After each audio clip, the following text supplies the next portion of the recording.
All right, so now I'm just going to go through some of the stuff that we did in class today. So this is graphing and solving quadratic inequalities. So just a reminder, when you're solving a quadratic, what you're really looking for is x-intercepts. And the basic way that we've been solving quadratics is through factorizing. So what I need to do is figure out what are my two numbers that add to the middle term and multiply to the last. Now, the good thing about this is I've got some information. So I've just got a normal x squared, so that's fine. It has to multiply to a negative number. So one is going to be positive and one's going to be negative. I need two numbers that are going to multiply to -4, but add to -3. So hopefully you can tell that that's going to be 4 and 1. So this multiplies to -4, but it adds to -3. Now remember, for this statement to be true, for it to be 0, one of these x's has to, or one of these sets of brackets has to equal 0, because anything times 0 is 0. So for this bracket to be 0, x needs to be 4, because 4 minus 4 is 0. So my values are going to be 4, and this one is -1, because -1 plus 1 is 0.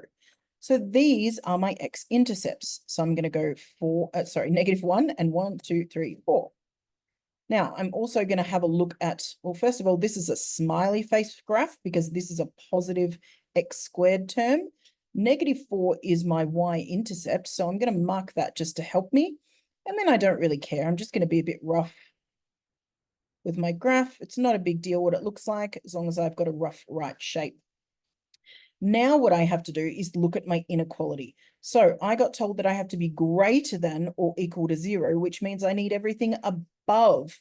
So remember, this is normally where y sits. So I need y to be above 0. So that means I only care about these two sections of my graph because they're above 0.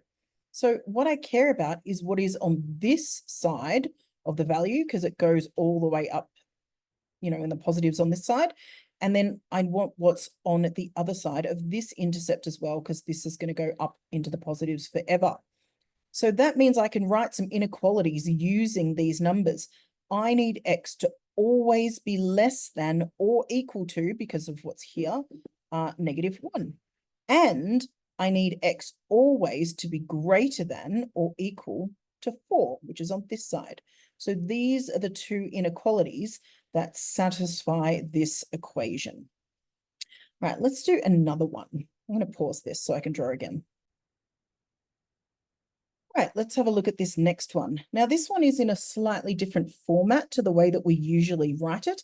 So I'm just going to rearrange it so that it makes a bit more sense in our minds. Now, again, to draw this, I need to factorize it so that I know where my intercepts are, because that's what matters. First of all, I know that my y-intercept is 6, so let's mark that. 6 is up here. Now I need my x-intercepts. Now, to factorize, you cannot have a negative x coefficient, x squared coefficient, sorry. Just a reminder, because it's negative, we've got a frowny face graph, so that's good to know. But what I'm going to do is factor out the -1, which means all of the signs are changing because I'm factoring it out. It's like dividing by -1.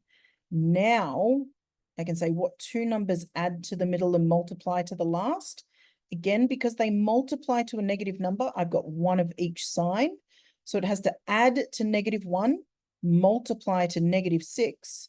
So hopefully you can see it's 3 and 2. So this adds to -1, multiplies to -6. So that makes my x solutions 3 and -2. So I'm going to go ahead and put those here. And we know that it's a frowny face graph. So our graph is going to look, oh gosh, if I could draw, it would look something like that. Now I need to decide which part of the graph I want. I want to be greater than 0. So that means I'm going up, right? Greater than 0. So that means this time I want this section of the graph, the bit in the middle, because that bit is above 0. So this means I only need to write one equality because x is going to be in the middle. So what is x? Oh, I've done that wrong, haven't I? Because I should not have written that equal to sign underneath, because that's not the sign that we had here. So x has got to be greater than -2. And x has always got to be less than 3. So that is my inequality that satisfies this quadratic. All right, that's all I'm going to do for this. Please get in touch if you need more help.